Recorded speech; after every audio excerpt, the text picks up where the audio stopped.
नमस्कार, मैं हूं नगमा। आप देख रहे हैं इंडियाज़ वर्ल्ड और इस हफ्ते हम हमारे शो के टॉपिक के मुताबिक इस बारे में चर्चा करेंगे कि भारत और उसके आसपास की दुनिया कैसी दिख रही है, भारत की चिंताएं क्या हैं, खास करके उसके पड़ोस में। क्योंकि भारत के विदेश सचिव ने कल जब ये जानकारी दी कि भारतीय वायुसेना ने जैश के ठिकानों पर हमला करके उसे तबाह किया है, जब क्योंकि भारत के पास ये इंटेलिजेंस रिपोर्ट थी कि वहाँ से फिर हमला होने वाला था पुलवामा के बाद, तो उन्होंने इसे नॉन मिलिट्री एक्शन बताया और प्रीएम्प्टिव स्ट्राइक बताया, यानी रोकने के लिए ये हमला किया गया। लेकिन ऐसा करने में भारतीय वायुसेना ने 71 के बाद भारतीय वायुसेना पहली दफ़ा इस्तेमाल की गई और कहा जा रहा है कि एक जो लकीर खींची हुई थी वो पार कर ली गई है पाकिस्तान के खिलाफ।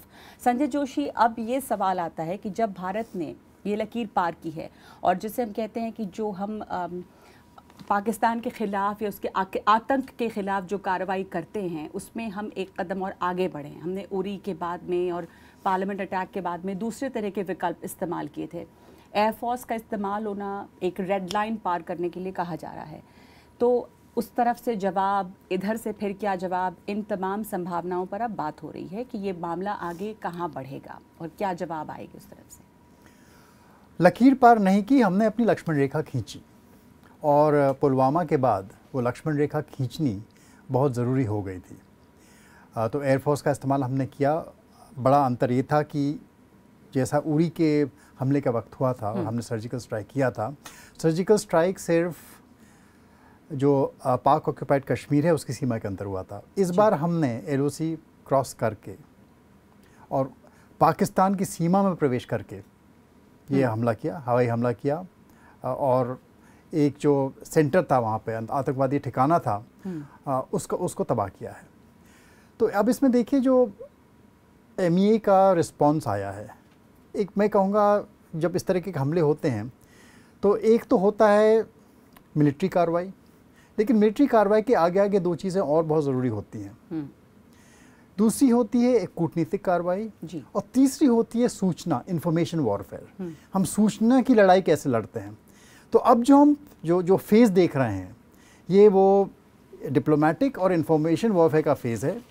और इसको अगर आप सही ढंग से एनालाइज करेंगे तो पाएंगे कि जो हमारा जो स्टेटमेंट बड़ा नपा तुला आया, टीवी चैनल्स पर चाहे रोज़ जितना भी हंगामा होता रहे कि पाकिस्तान को हम तबाह कर रहे हैं, पाकिस्तान का खात्मा कर देंगे, जो हमारा स्टेटमेंट है बड़ा नपा तुला था कि ये नॉन मिलिट्री स्ट्राइक थी, इसका टारगेट पाकिस्तानी मिलिट्री नहीं थी। और जो एक बड़ी चीज़ थी कि ये प्री एम्प्टिव स्ट्राइक थी। जो लक्ष्मण रेखा खींची हमने, जिससे वाकई में पाकिस्तान विचलित हुआ, वो ये है कि जो प्रीएम्प्टिव स्ट्राइक की हम बात कर रहे हैं, इसका मतलब ये है कि ज़रूरी नहीं कि हिंदुस्तान में आतंकवादी हमला होगा तभी हम अटैक करेंगे। अगर हमको अंदेशा होता है कि ऐसी कोई कार्रवाई होने वाली है तो भी हम पाकिस्तानी सीमा में घुस करके हमला करेंगे और अपना बचाव करेंगे। तो ये जो लक्ष्मण रेखा हमने यहाँ खींची है, इससे लाजमी है कि पाकिस्तान विचलित होगा, क्योंकि ये एक नया आयाम हमने जोड़ा है इसमें और बहुत एक कारगर हम लोगों ने। ये पहली बार नहीं है कि पाकिस्तान की एयर स्पेस वायलेट हुई है। पाकिस्तान की एयर स्पेस तो अमेरिका ने भी की थी ओसामा बिन लादेन को मारने के लिए। तो पाकिस्तान जब टेररिज्म पर कंट्रोल नहीं कर पाता है तो दूसरे देशों को घुस करके अपने को प्रोटेक्ट करने के लिए कार्रवाई करनी चाहिए। भारत पहला देश नहीं है जिसने ऐसा पाकिस्तान में किया है। और जब अमेरिका ने वहां घुसकर एबटाबाद में जब हमला किया था, तब मुझे याद है कि पाकिस्तान ने कहा था कि क्योंकि हम व्यस्त हैं पूरब की तरफ देखने में, इसलिए हम उधर देख नहीं पाए। और इस दफ़ा ये जोक बहुत चला कि इस दफ़ा वो कहाँ देख रहे थे। अगर ऐसा हुआ तो ईस्ट की तरफ अगर देख रहे थे तो भारत ने कैसे ये कर दिया। जो बात आप कह रहे हैं कि पाकिस्तान में घुस के जो एक नया आयाम हमने एक अपनी लक्ष्मण रेखा खींची है, अब उसके बाद जो जैश के ठिकाने तबाह करने की बात हो रही है, पाकिस्तान लगातार इससे इनकार करता आया है कि उनके यहाँ से किसी इस तरह के आतंकी संगठन की कोई कार्रवाई नहीं चल रही है। पाकिस्तान के ऊपर अब ये दारोमदार है कि उसको वो साबित करें कि या तो उनके वहाँ पे जैश के ठिकाने थे जिसके खिलाफ वो कार्रवाई नहीं कर रहे थे तो वो करें, और अगर वो ठिकाने नहीं थे तो फिर वो भी उनको जवाब देना होगा कि फिर कहाँ पे ये कार्रवाई हुई है, जैश उनके यहाँ से फल फूल रहा है या नहीं। ये अंतर्राष्ट्रीय समुदाय के सामने पाकिस्तान की क्या जवाबदेही बढ़ती है इससे? पाकिस्तान तो शुरू से कहता है कि हमारे यहाँ कोई आतंकवादी ठिकाना है ही नहीं। तो इसलिए पाकिस्तान का ये कहना कि हिंदुस्तान ने घुस करके आतंकवादी ठिकानों का खात्मा किया है संभव ही नहीं था। तो पाकिस्तान का जो रिएक्शन वहाँ से आया वो यही था कि हमारे यहाँ ना ठिकाना है, ना जब है ही नहीं तो हमला किस चीज़ पे किया गया हमको नहीं मालूम। तो ये जो पाकिस्तान की प्रतिक्रिया है ये तो एक्सपेक्टेड थी जी। पाकिस्तान की ऐसी प्रक्रिया जो है सर्जिकल स्ट्राइक के समय में भी हुई थी, जब उसने डिनाई किया था कि ऐसा कुछ कार्य इंडियन एयरफोर्स या इंडियन आर्मी कर पाई है। तो इससे ज़्यादा इसको मैं बहुत ज़्यादा तवज्जो नहीं देता हूँ। जी, पर अब जब ये जो हम कह रहे हैं कि पाकिस्तान की हम सीमा में गए हैं, वहाँ पे हमला हुआ है, अंतर्राष्ट्रीय कम्युनिटी में, इंटरनेशनल प्लेटफॉर्म्स पे ये किस तरह इसका असर दिखेगा? क्योंकि आप पाकिस्तान के अंदर जाकर एक तरह से, जब ये जंग तो नहीं है, प्रीएम्प्टिव स्ट्राइक है, पर पाकिस्तान को जाहिर है कि ये बात बहुत बुरी लगेगी, तो उधर से बदला या फिर अंतर्राष्ट्रीय समुदाय में कैसे देखा जाएगा? पाकिस्तान तो कल ही बोल चुका था, एक दिन उसके तुरंत एक दिन बाद बोल चुका था बड़े स्पष्ट रूप से कि हमारी एयर स्पेस का वायलेशन हुआ है और हम इसका जवाब बिल्कुल देंगे। कब देंगे, कैसे देंगे, हम अभी नहीं बता सकते, लेकिन जवाब ज़रूर देंगे। तो पाकिस्तान का तो प्रयास अवश्य रहेगा कि वो किसी न किसी रूप में रिटेलिएट करे, और उसने किया भी है, कुछ वायलेशंस भी किए हैं। अभी स्थिति साफ नहीं हो रही है, लेकिन पाकिस्तान ज़रूर किसी न किसी रूप में इसका अब किसी न किसी ढंग से इसका जवाब ज़रूर देगा। तो इसमें क्या ये माना जाए कि अब ये एक युद्ध की स्थिति बन रही है, या एस्केलेट कितना कर सकते हैं दोनों ही देश? एस्केलेशन के जो पर्पस हैं वो सिर्फ युद्ध स्टार्ट करना नहीं है। एस्केलेशन का पर्पस कई बार ये भी होता है कि कैसे किसी घटना को उछाल करके अंतर्राष्ट्रीय समुदाय के सामने, मैंने जैसा कहा कि कम्युनिकेशन वॉरफेयर एक बहुत ज़रूरी अंग है किसी भी लड़ाई का, किसी भी जंग का, और किसी भी जंग के अंजाम क्या होगा। तो अब ये कम्युनिकेशन वॉरफेयर चलेगा, और इसके अंतर्गत पाकिस्तान जो एक इंफॉर्मेशन एस्केलेशन की कोशिश करेगा कि हिंदुस्तान ने मेरी स्पेस का वायलेशन किया है, देखिए बहुत गैर जिम्मेदाराना है, मेरे पास न्यूक्लियर बॉम्ब हैं, मुझे मजबूर होकर के उनका इस्तेमाल करना पड़ सकता है, अब आओ और मुझे बचाओ। तो इस प्रकार की जो एक डिप्लोमेटिक कूटनीतिक एक सिलसिला शुरू होगा अगले कुछ दिनों में, वो आपको देखने को मिलेगा। दोनों तरफ से अगर आप स्टेटमेंट्स आते हुए देखें, दोनों तरफ कह रहे हैं कि हम एस्केलेशन नहीं चाहते। हिंदुस्तान तो बहुत स्पष्ट किया है, हमारा टारगेट पाकिस्तानी मिलिट्री नहीं है, हमारा टारगेट टेररिस्ट कैंप्स थे, हमें पाकिस्तानी आर्मी से कोई लेना देना नहीं है, हम अपने हितों की रक्षा कर रहे हैं।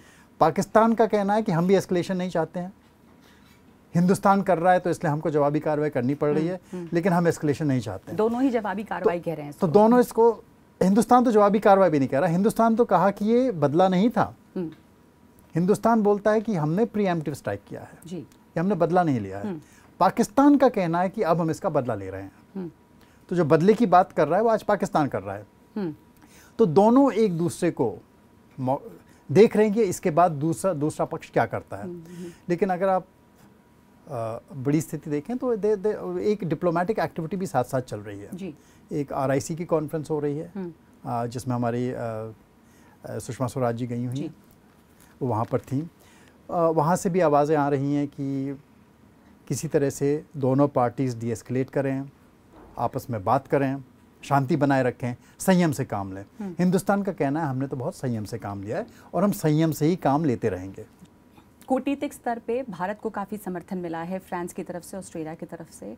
रशिया और चाइना भी लगातार इस बात को कह रहा है कि यहाँ पे तनाव कम होना चाहिए। पर ऑर्गेनाइजेशन ऑफ इस्लामिक कंट्रीज़ की जो मीटिंग है वहाँ पे भारत गेस्ट ऑफ ऑनर है, वहाँ पर आपको क्या लगता है किस तरह पाकिस्तान इस मामले को उठाएगा, और अब ये उस कूटनीतिक स्तर पर कैसे ये मामला आगे बढ़ेगा? पाकिस्तान की हमेशा से कोशिश रही है कि OIC में वो कश्मीर मुद्दा उठाए, और OIC में कश्मीर मुद्दे पर पाकिस्तान को बार बार समर्थन मिलता रहा है। लेकिन पिछले कुछ वर्षों में भारत की जो आउटरीच हुई है वेस्ट एशियन कंट्रीज़ के साथ वो बहुत गहरी हुई है। आज हमारे जो UAE के साथ संबंध हैं या सऊदी अरेबिया के साथ संबंध हैं वो पहले जैसे नहीं है, बहुत प्रगाढ़ संबंध हमारे हो गए हैं। और अभी आपने देखा MBS भी यहाँ पर आए थे, और क्राउन प्रिंस 2017 में रिपब्लिक डे के दिन आए थे। तो एक अलग स्थिति इस पर हो गई है। तो एक अच्छा मौका है भारत के लिए कि कूटनीतिक स्तर पर कैसे अपना पक्ष रख पाए। और मेरी तो सलाह यही होगी कि देखिए, जहाँ तक आतंकवाद का सवाल है, कोई भी देश ऐसा नहीं है, पाकिस्तान भी नहीं बोलता है कि आतंकवाद को पनपाया जाए, कि इसको बढ़ावा दिया जाए। सब बोलते हैं हम आतंकवाद से युद्ध कर रहे हैं। तो भारत को तो इसी मुद्दे को लेकर के जो जो देश आतंकवाद के अपने को शिकार मान रहे हैं, अफ़गानिस्तान है, ईरान मानता है अपने आप को आतंकवाद का शिकार, और ये दोनों देश अपने आप को आतंकवाद का शिकार मानते हैं और ब्लेम किसको देते हैं? पाकिस्तान को जी। तो ऑब्वियस है कि एक देश जो आतंकवाद कंट्रोल नहीं कर पा रहा है किन्हीं भी कारणों से, पाकिस्तानी आर्मी उस पर ठीक से कंट्रोल नहीं कर पा रही है, तो भारत को एक माहौल बनाना चाहिए कूटनीतिक स्तर पर कि कैसे अन्य देशों के साथ मिलकर के उनका समर्थन लेकर के माहौल बनाए कूटनीतिक स्तर पर कि पाकिस्तान पर कहीं ना कहीं रोक लगाई जाए और अन्य देश भी हिंदुस्तान का साथ दें पाकिस्तान की मदद करने में कि आतंकवाद का सफाया हो सके।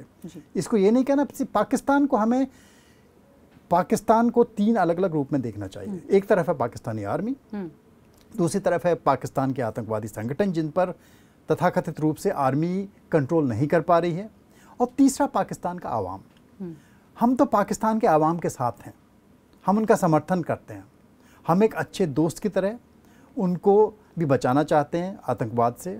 पाकिस्तान कहता है कि आतंकवाद का सबसे बड़ा शिकार दुनिया में अगर कोई है तो पाकिस्तान है जी। तो एक अच्छे पड़ोसी के नाते हमें उसको बचाना चाहिए आतंकवाद से, और अगर उसकी सेना उस पर कंट्रोल नहीं कर पाती है तो हमें अन्य देशों के साथ मिलकर के उसकी मदद करनी चाहिए, जैसा कि हमने बालाकोट में किया है। हमने पाकिस्तान की मदद की है आतंकवाद का सफाया करके, और हम ऐसी और भी मदद करने को तैयार हैं और देशों के साथ। तो आप कह रहे हैं कि हिंदुस्तान को इसी बात पर रहना चाहिए कि हम किस तरह आतंकवाद जो पाकिस्तान नहीं मिटा पा रहा है अपनी सरजमीन से, वहां पे हम मदद कर रहे हैं पाकिस्तान की आतंकवाद को मिटाकर। इमरान खान ने फौरन न्यूक्लियर इसकी अपनी कमेटी की भी बैठक बुला ली और फौरन वो एस्केलेट करने के लिए न्यूक्लियर वॉर की धमकियां भी देते रहते हैं, पर भारत के पास ऑप्शन से तो विकल्प क्या क्या हैं यहाँ पर अगर तनाव बढ़ता रहता है तो, और दूसरे की भारत को अब और करना क्या चाहिए इस मामले में?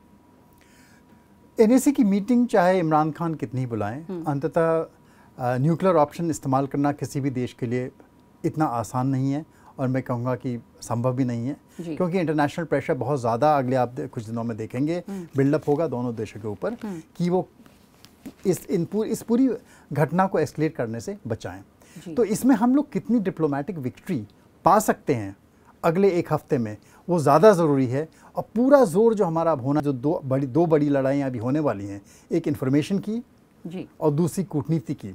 और इन्फॉर्मेशन की जो लड़ाई है आज ट्विटर, फेसबुक और टीवी चैनल सब पे होती है, वहाँ हमने अपने टीवी चैनल्स को भी रिस्ट्रेन करना है, रोकना है कि वो जो है लाव लश्कर लेकर के भिड़ने को तैयार जो पहले हो जाते हैं वो ज़रा पीछे हटें और शांतिपूर्ण ढंग से इस पूरी घटना का अब सोच विचार करके समाधान निकाला जाएगा। बहुत महत्वपूर्ण बातें आपने दो कही कि कूटनीतिक स्तर पर इस लड़ाई को आगे लड़ना और इन्फॉर्मेशन के स्तर पे वो ज़्यादा महत्वपूर्ण है, सीमा पर जो हो रहा है उससे भी ज़्यादा। बहुत बहुत धन्यवाद आपका इस बातचीत के लिए।